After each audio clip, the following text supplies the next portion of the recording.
At least berkacalah dulu kepada diri sendiri dan jaga sesuatu yang kita punya gitu. Terus ada lagi, ya gue juga nggak tahu kenapa ini bisa-bisanya ada yang ngasih argumen kayak sebenarnya dengan menunjukkan satu tangannya saja Bjorka sudah menunjukkan kecerobohannya sendiri. Ini bukan dia.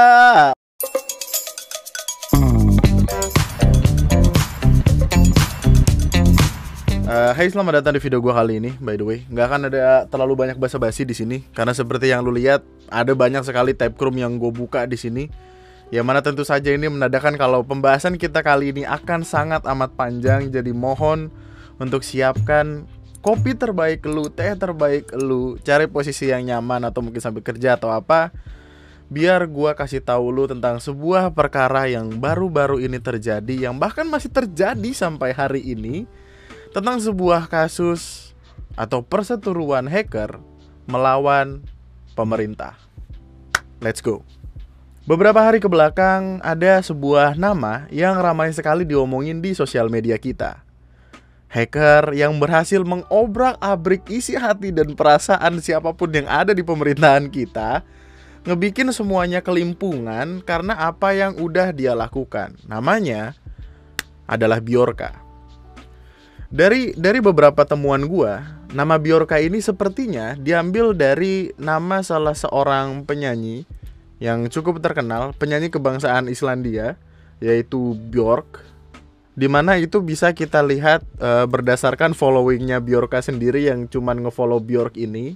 Dan foto profile yang digunakan sama Bjorka juga itu masih ada sangkut pautnya sama lagu dari si Björk sendiri, si Mbak Björk sendiri. Should we call Sis Bjork sendiri. Meskipun demikian, ada beberapa orang yang menyangkut pautkan Bjorka dengan Yuri Boyka. Bjorka Boyka ya 11-12 lah. Ada beberapa orang yang menyangkut pautkannya dengan nama Boyka dari sebuah film berjudul Boyka Undisputed. Yang mana di film ini Boyka ini tidak terbantahkan, tidak terkalahkan, dan mungkin sama seperti Bjorka itu sendiri. Cuman ya kalau kita ngomongin tentang Boyka Undisputed, Boyka yang seri keduanya tetap ada kalahnya. Tapi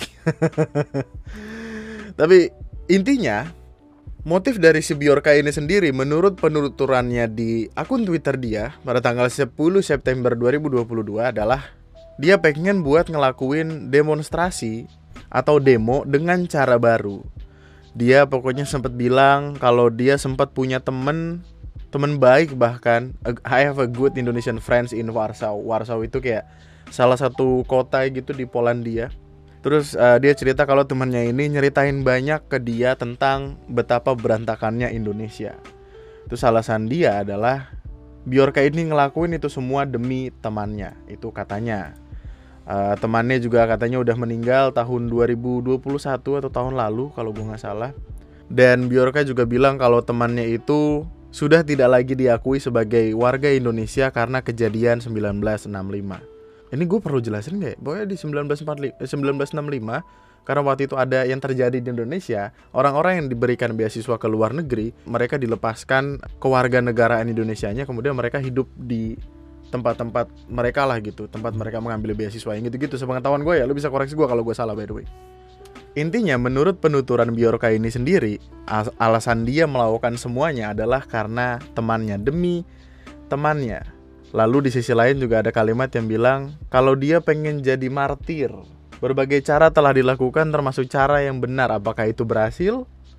Jadi saya memilih untuk menjadi martir untuk membuat perubahan dengan menampar wajah mereka. Mereka which mean ya pemerintah lah seperti yang lo tahu.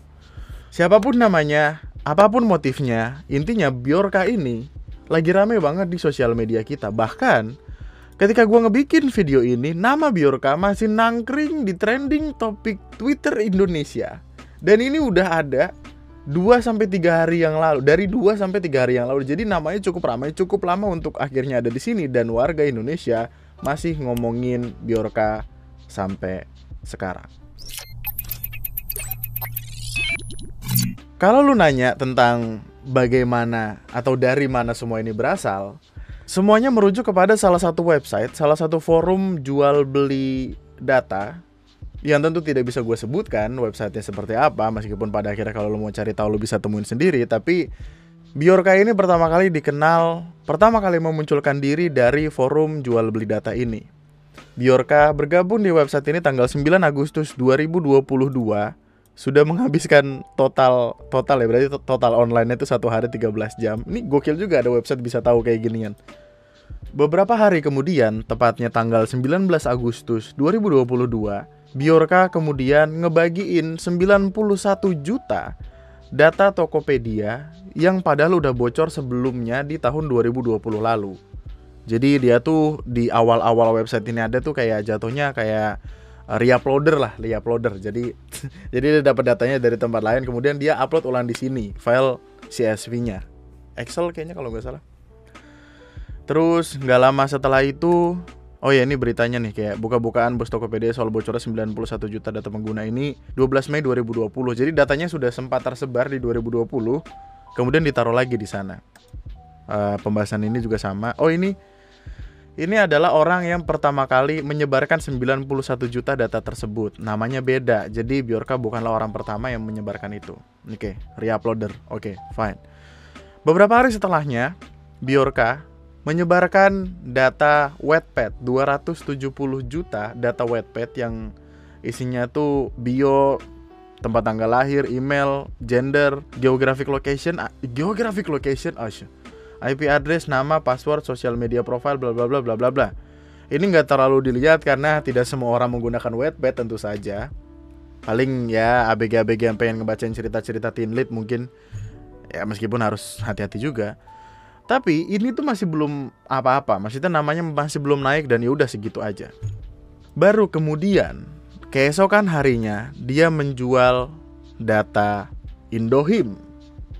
Kalau lu ingat, di pertengahan Agustus lalu sempat terjadi kebocoran data, dugaan kebocoran data 26 juta browsing history Indohim, yang mana data itu berisi nama, email, jenis kelamin, nomor KTP, IP address, dan website apa aja yang udah pernah orang ini samperin. Kita nggak cuma bicara tentang website itulah, nggak cuma itu. Banyak hal di sana yang bisa dimanfaatkan. Bahkan kemarin gue kalau nggak salah sempat nonton video YouTube kayak ada beberapa informasi pribadi lu yang bisa didapatkan oleh orang lain, meskipun orang lain hanya mengetahui browsing history lu, yang gitu-gitu. Gue nggak tahu jelas caranya, tapi ini data cukup penting. Data itu dijual dengan harga 470.000, sebuah nominal yang bisa dikatakan cukup murah untuk data yang sebenarnya mahal kalau data itu valid. Karena kita lagi bicara tentang nama, email, national ID numbers, which is kayak nomor KTP lu, IP address, sama website yang pernah dikunjungi. Ya ampun. Ini siapapun yang ketahuan terus pasti kayak, aduh gimana dong, mana gue sering banget bukain ini lagi. Wah. Website itu apa? X-Men, Wolverine gitu. Tapi kasus dugaan data bocor ini di-counter dengan klarifikasi dari pihak Telkom yang memastikan bahwa data pelanggan yang diduga bocor itu tidak mengandung ID Indohim yang valid. Kalimatnya adalah demikian. Cara mengcounternya adalah demikian. Ada yang lain kayaknya. Oh, sedang didalami, masih didalami. Terus ada kalimat yang, apakah itu valid? Kok saya meragukan sekali. Nah, ini adalah awal mula dari rentetan gitu. Tapi intinya tuh gue sulit untuk tahu endingnya kayak gimana. Pokoknya penjelasan akhirnya adalah mau ditelusurin lebih lanjut sembari mastiin peningkatan pelaksanaan pelindungan data, di mana yang dilakukan Kim On-fu setelah itu adalah memblokir website tersebut, memblokir website forum jual beli data tersebut karena forum tersebut belum terdaftar di PSE. Mantap. Ada maling nih. Ada maling. Sumber maling ini dari pos ronda. Daripada nangkep si maling ini, mari kita segel pos rondanya. Simple, kelar, sederhana sekali. Kurang mantap apa itu coba? Yang waktu itu pembahasannya kayak gitu, soalnya kocak aja. Padahal pos rondanya bisa dengan gampang kita masukin kalau kita nyamar jadi bule, ya kan? Paham gak? VPN? Nah itu, kita nyamar jadi bule bisa tuh masuk ke pos itu. Ya gitu. Banyak jalan menuju Roma lah. Tapi ya gak lama kemudian orang lupa sama kasusnya sendiri dan hilang begitu saja. Masuk ke pertanyaan selanjutnya. Kenapa semuanya jadi segede ini? Kenapa permasalahannya bisa jadi meluas selebar ini? Dan kenapa kok kagak kelar-kelar? Jawabannya adalah karena tanggal 31 Agustus 2022 tiba-tiba Bjorka diduga kembali menjual data orang-orang Indonesia. Tapi data yang dijual ini nggak main-main. Yang dijual adalah 1,3 miliar data SIM card dengan 2 juta sampel yang dikasih 1,3 miliar data SIM card. Pembahasan akan perkaranya sendiri ini sudah sempat gua singgung di video yang sebelumnya. Mungkin lu bisa cek dulu video sebelumnya atau pencet tombol i yang ada di pojok kanan lu. Nanti lu akan nonton videonya lah. Tapi intinya kasus ini berakhir dengan keanehan luar biasa. Karena kasus dugaan kebocoran itu ditutup dengan kalimat yang sangat amat ultimate, yaitu kalau bisa jangan menyerang. Kayak orang tua nasehatin anaknya nih, padahal anaknya jauh lebih pinter dari orang tuanya, gitu. Kenapa ya gue kayak gitu? Kayak dalang. Gak lama setelah itu, Bjorkanya langsung mengcounter dengan kalimat stop being an idiot. Ya mana ini kalimat yang sungguh sangat amat merendahkan siapapun yang ada di sana gitulah. Nah, kita stop dulu sampai di sini. Dari sinilah titik baliknya terjadi.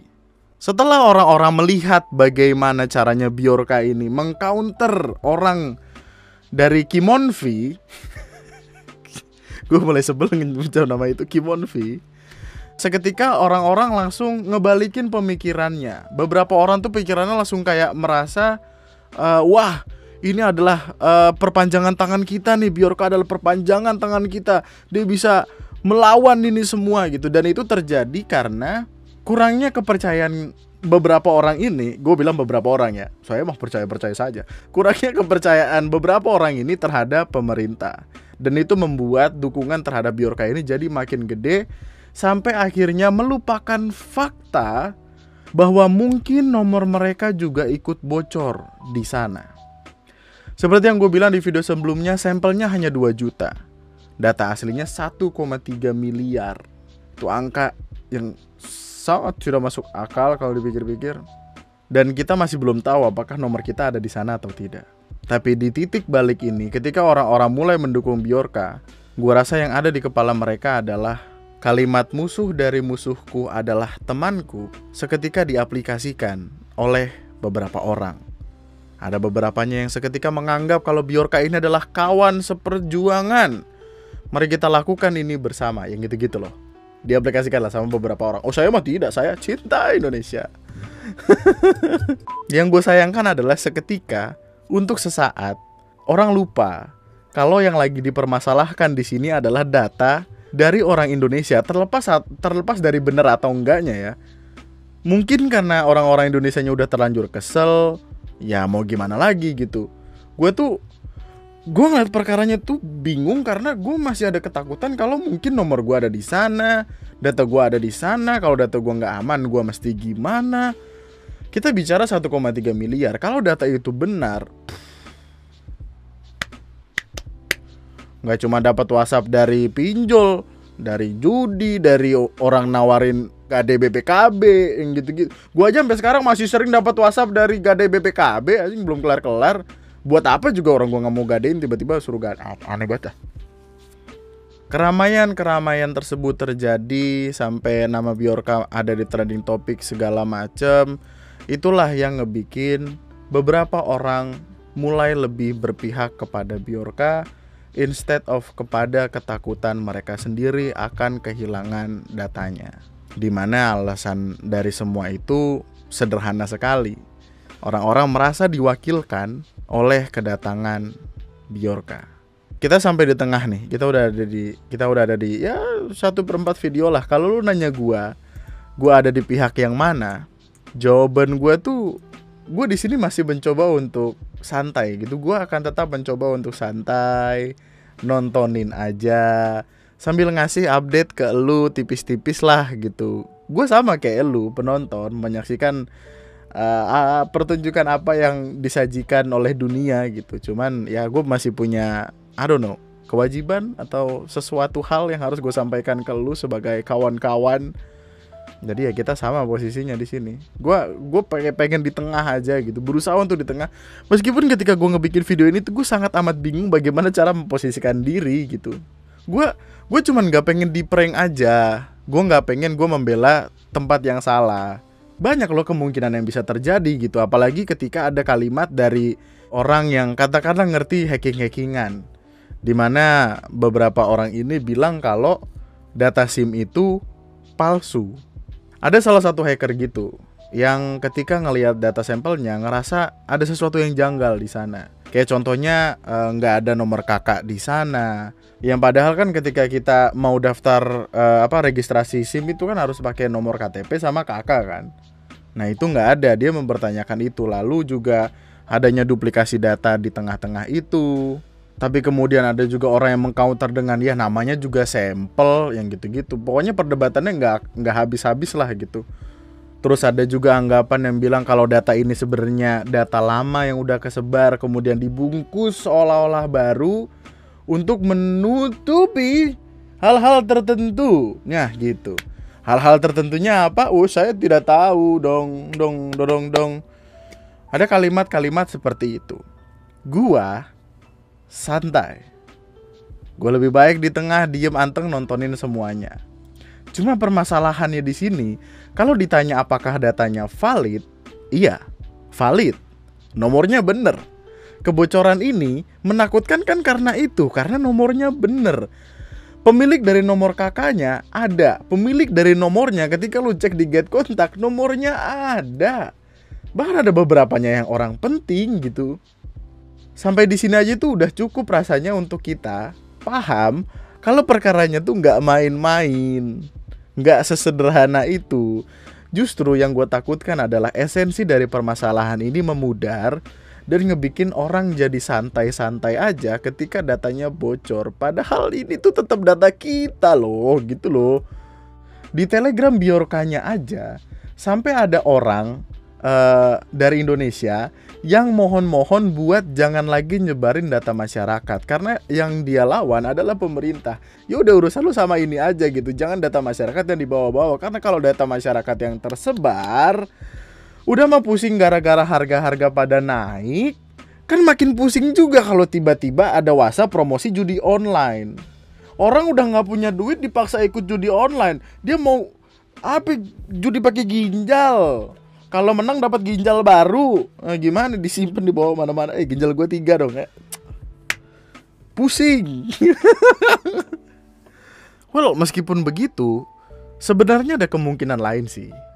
Ada kemungkinan kalau Bjorka ini ngebocorin segala macam data di awal supaya narik perhatian pemerintah dulu. Karena ya semenjak kebocoran data SIM card, itu kan bener kan, pemerintah langsung pasang mata men, langsung fokus ngeliatin perkaranya yang ada, segala macam rame. Ya meskipun ada beberapanya yang ya tahu sendirilah gitu. Oh ya, setelah itu by the way masalahnya menjadi semakin jauh, semakin runyam. Kayak data KPU, 105 juta data KPU disebarkan juga, which is isinya tuh masih sama. Nomor KTP, nomor KK, full name, tempat tanggal lahir, DOB, birthplace, DOB, date of birth, birthplace, date of birth, tempat lahir sama tanggal lahir, tempat tanggal lahir, tempat tanggal lahir, gender, umur, dan lain sebagainya. Ini penting loh kalau dipikir-pikir tuh.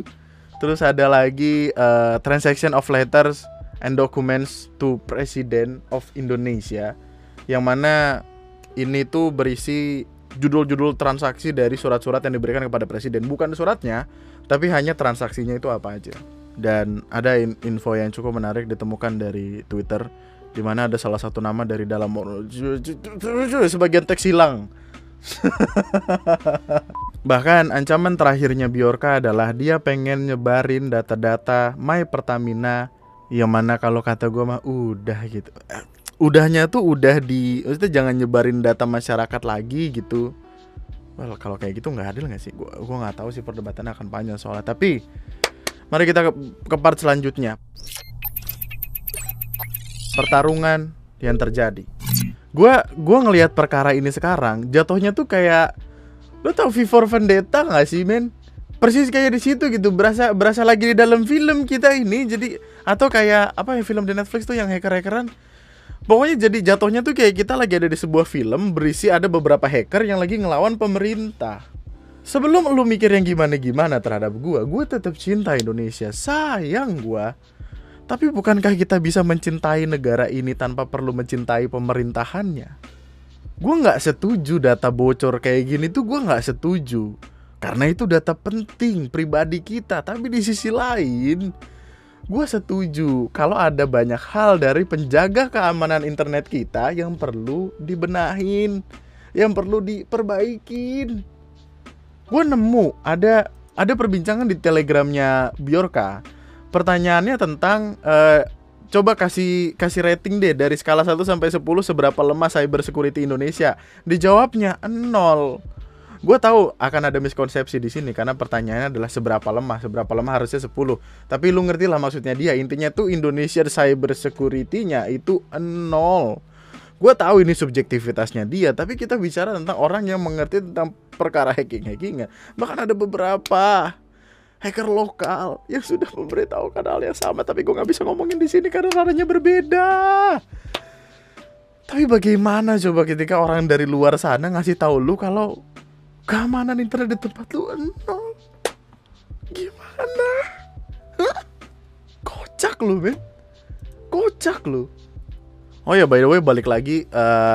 Kenapa tadi gue bilang beberapa hacker? Karena tidak hanya satu orang doang yang nyerang Indonesia tuh nggak cuma satu, nggak cuma Bjorka doang. Bahkan sekarang kalau lu ngecek website forum jual beli data tersebut, banyak lo data yang kesebar, banyak sekali. Bahkan ada suatu menit atau jam di mana front page leaking datanya itu dari Indonesia semua.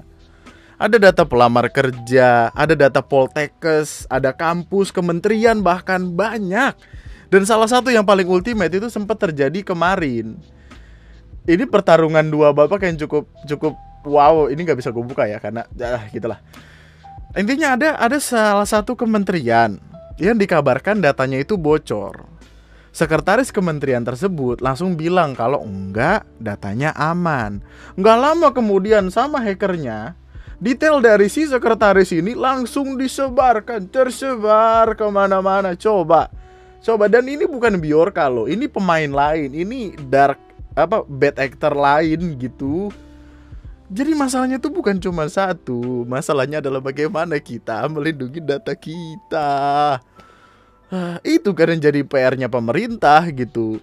Itu kan alasan kenapa ibu ini marah-marah sama lu mau denger gak? Yang terakhir yang saya akan tanyakan ini justru tidak dibaca, yaitu kebutuhan usulan anggaran tambahan anggaran Kemenkominfo TA 2023. Program lainnya sebesar 12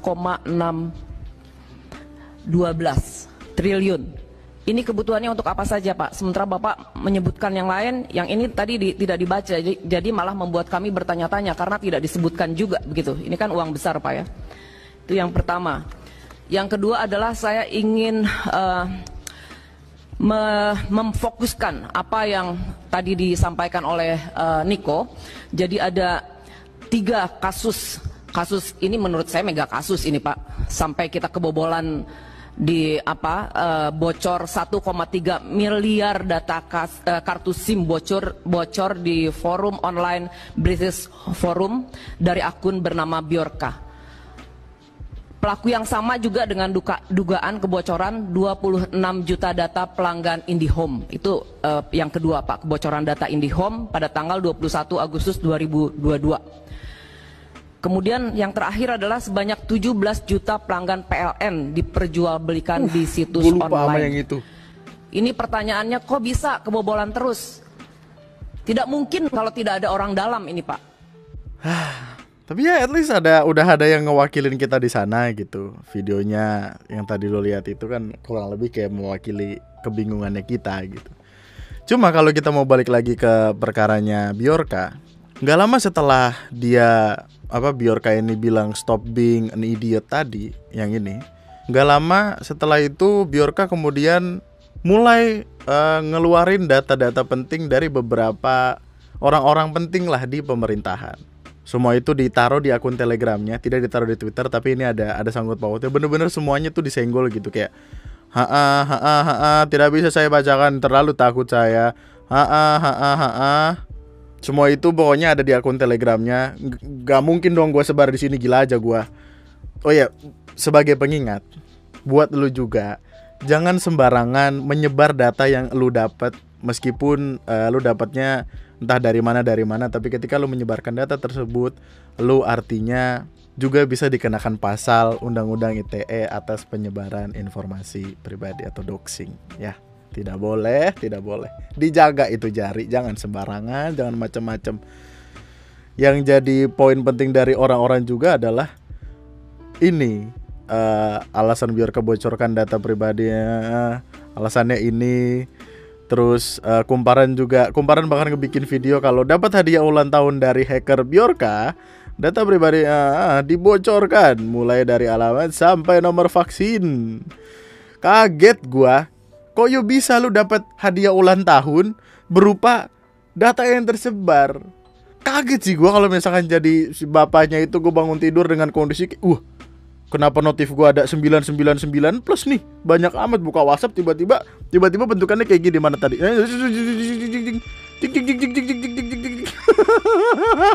Panik gue sih. Wah, gue sih loncat dari kasur itu langsung.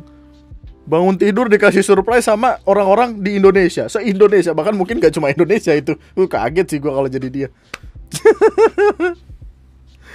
Meskipun di sisi lain gue juga bingung gitu, kenapa ada aja orang-orang yang berani banget gitu, sampai ada yang miss call, sampai ada yang nge-WhatsApp. Ini berani Pak, gua, ya Allah, astaga, serem-serem amat.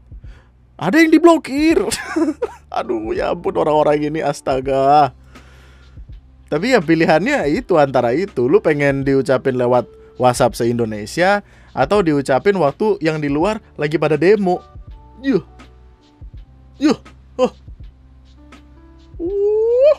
Tapi ya itulah kawan, sebuah pelajaran lainnya ya.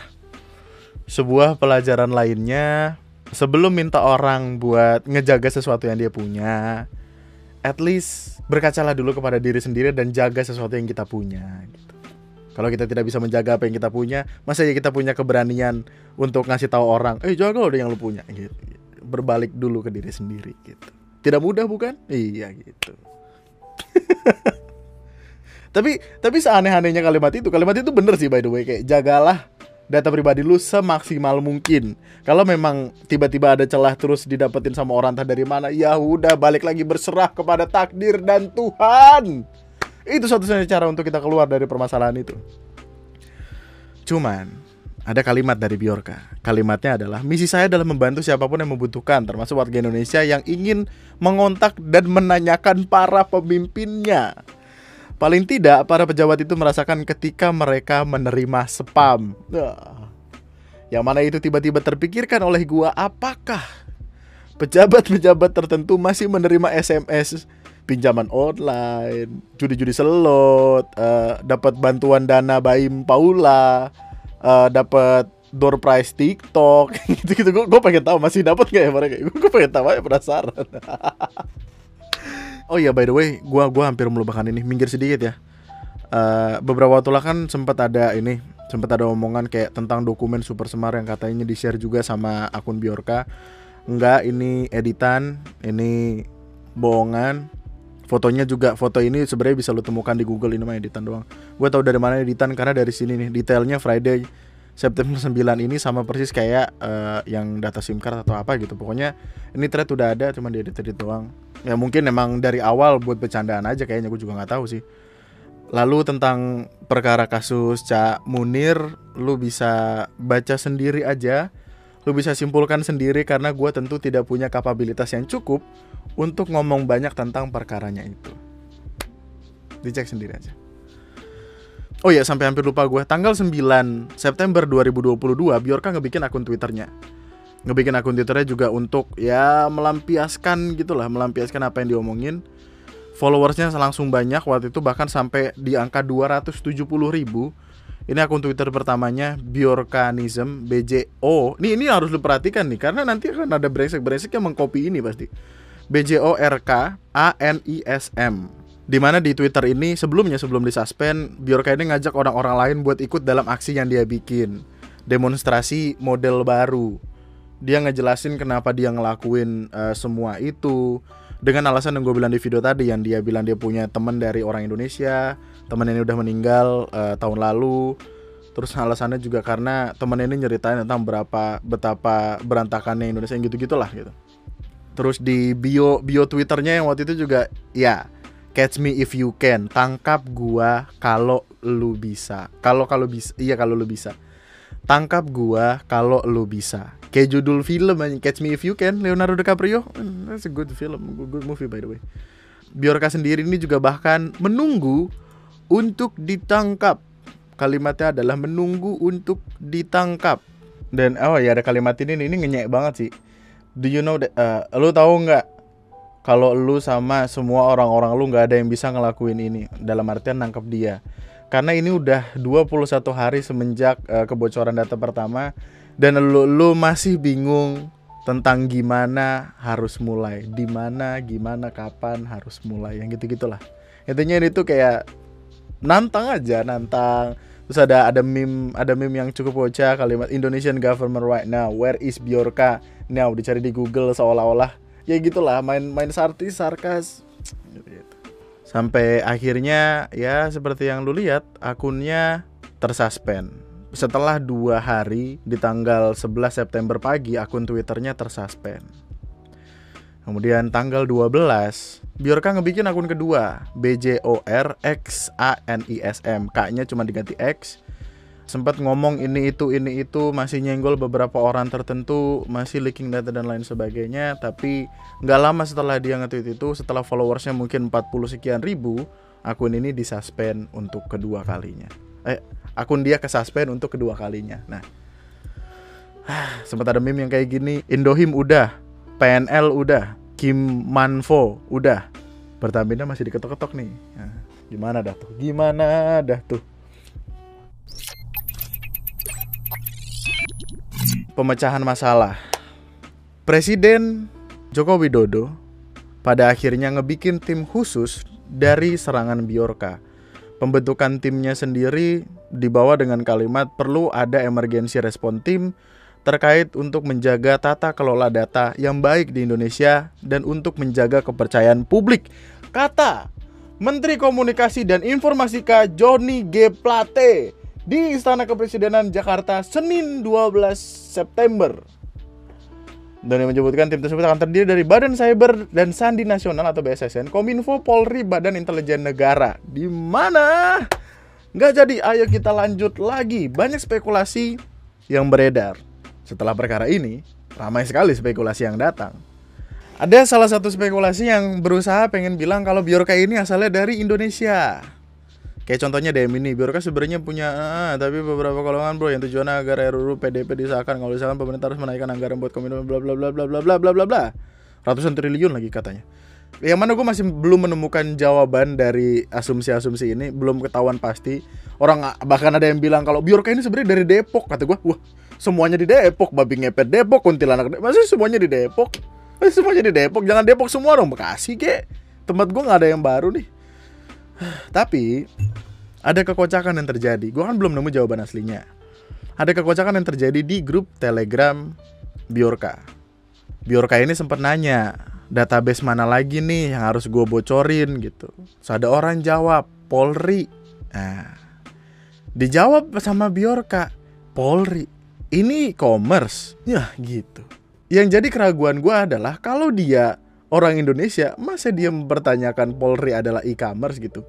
Well, ini bisa berarti lain. Bisa dia berpura-pura tidak tahu Polri itu apa, dia berpura-pura polos, atau ini sedang bercanda, kita nggak tahu. Tapi,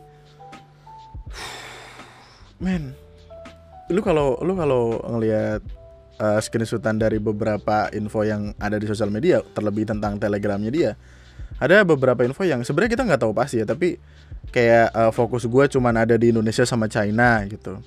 Terus dia juga sempat bilang kalau actually I'm in Warsaw right now. Warsaw itu di Poland, balik lagi di salah satu kota di Polandia yang gitu-gitu.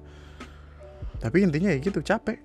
Kita belum akan tahu dia dari mana kalau tidak bener-bener menemukan cara bagaimana menemukan dia gitu. Kenapa Twitter terus Telegram segala macam bisa dihilangkan? Karena Twitter sudah mendaftar di PSE.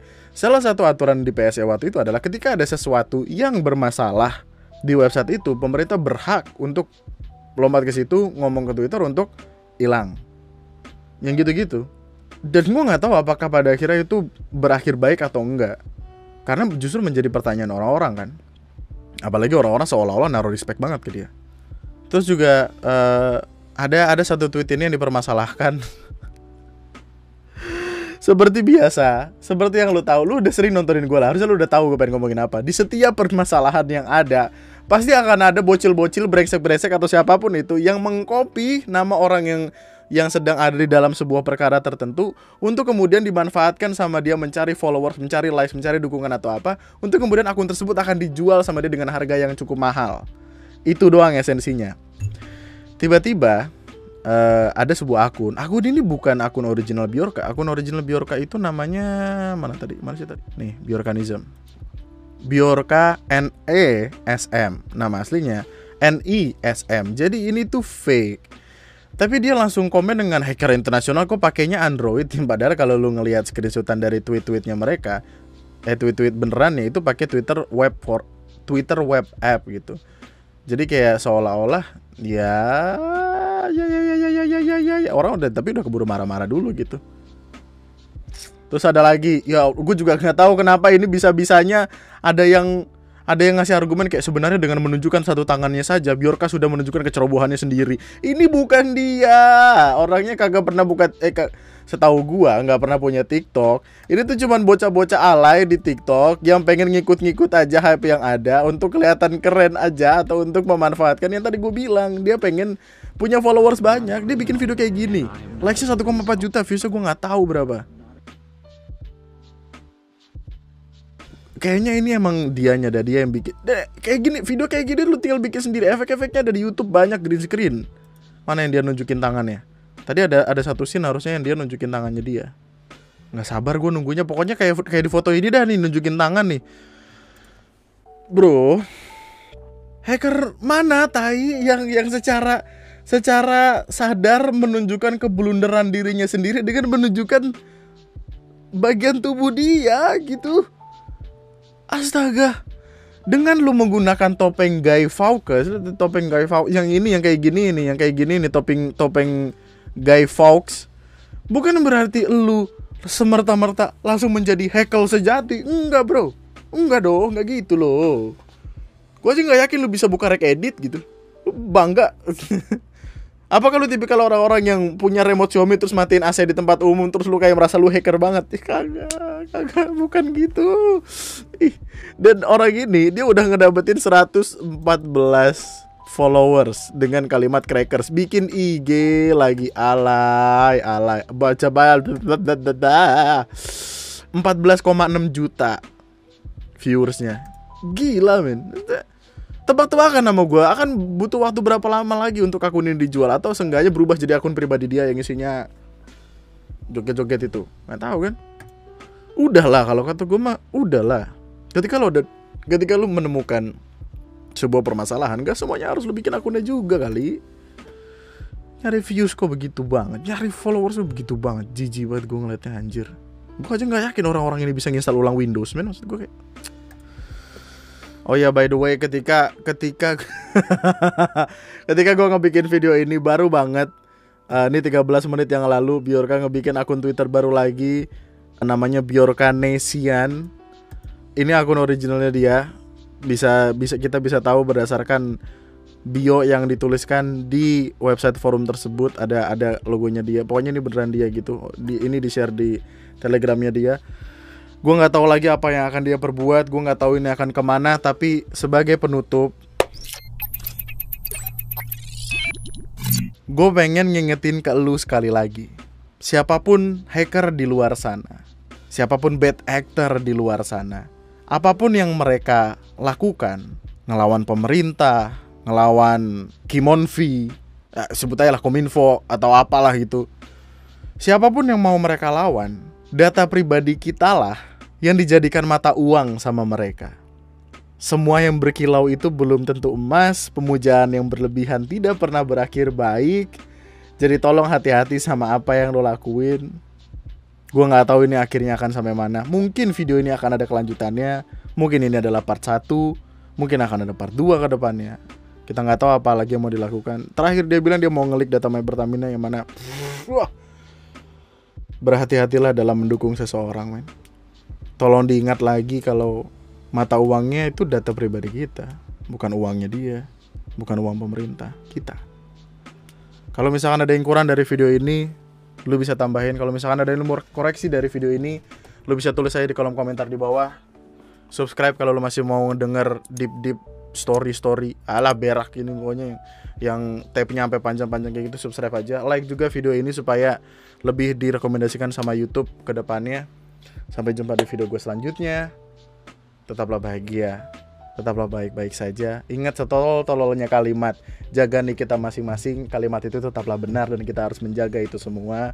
Kalau tidak bisa, balik lagi kayak tadi, berserahlah diri kepada Tuhan. Nama gue Andri, sekian dan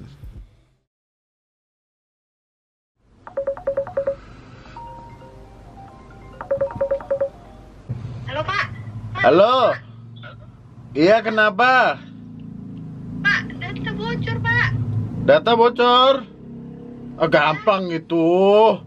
Bisa gampang itu. Enggak gampang itu. Dan nanti saya urus. Saya ini ahlinya, segala ahli. Saya bisa ngehack satelit kok. Udah gak apa-apa, gampang. Gampang.